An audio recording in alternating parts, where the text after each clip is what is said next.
Franz Bardon. Franz Bardon, 1909-1958, était un célèbre hermétiste tchèque, discipline qu'il a enseignée et sur laquelle il a mené de nombreuses recherches. Il était également reconnu pour ses talents de magicien et avait choisi pour nom de scène Fabrato, Franz Bardon Troppo Opava. Philosophie recherchant le salut par l'esprit tout en ayant recours aux connaissances sur le cosmos, l'hermétisme est une science que rejoint l'occultisme par l'intérêt porté à ses forces mystérieuses. Ce courant est représenté notamment par l'astrologie, la radiesthésie ou encore la cartomancie. Franz Bardon, à l'origine de diverses publications, bénéficiait du respect de ses contemporains dans ce domaine, quand la plupart des occultistes manquaient totalement de considération. Après plusieurs années de travail en Allemagne, Franz Bardon revint s'installer en Tchécoslovaquie en 1945. Il pratiqua pendant 6 ans la médecine naturopathe, après avoir étudié la médecine à Munich dès 1941. Il fut enfermé dans un camp de concentration pendant la Seconde Guerre mondiale pour avoir refusé de participer au mysticisme nazi. À la suite de sa libération par des soldats russes, il continua ses travaux dans le domaine de l'hermétisme jusqu'en 1958, où il fut arrêté par la police et emprisonné en Tchécoslovaquie.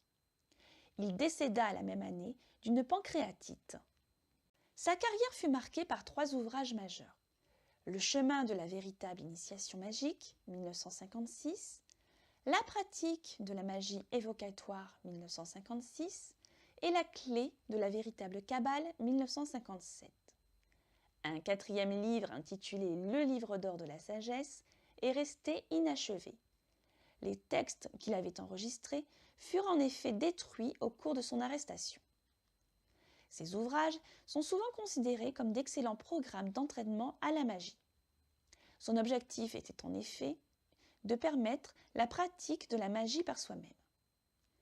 Dans le chemin de la véritable initiation magique, Franz Bardon propose 10 exercices pratiques, divisés chacun en 3 parties, le mental, le psychique et le physique.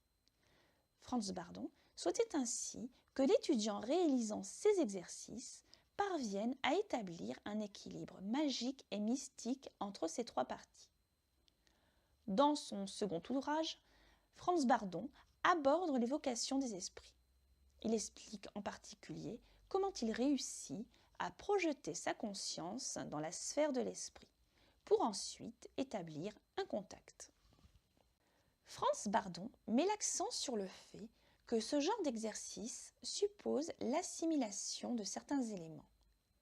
Les 8 premiers enseignements du programme d'initiation, premier ouvrage, doivent être maîtrisés.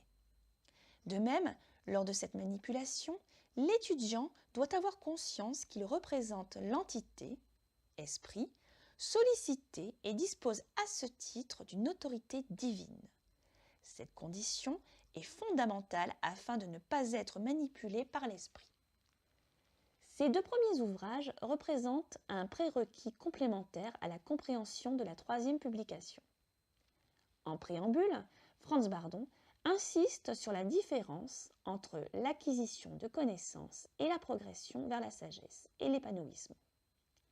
Il s'attache ensuite à expliciter la Kabbale en mettant en garde le lecteur sur l'importance d'être préparé, se référer à ces 2 premiers ouvrages, et insiste sur les risques encourus sans la maîtrise de ces différentes étapes, risques extrêmes de schizophrénie.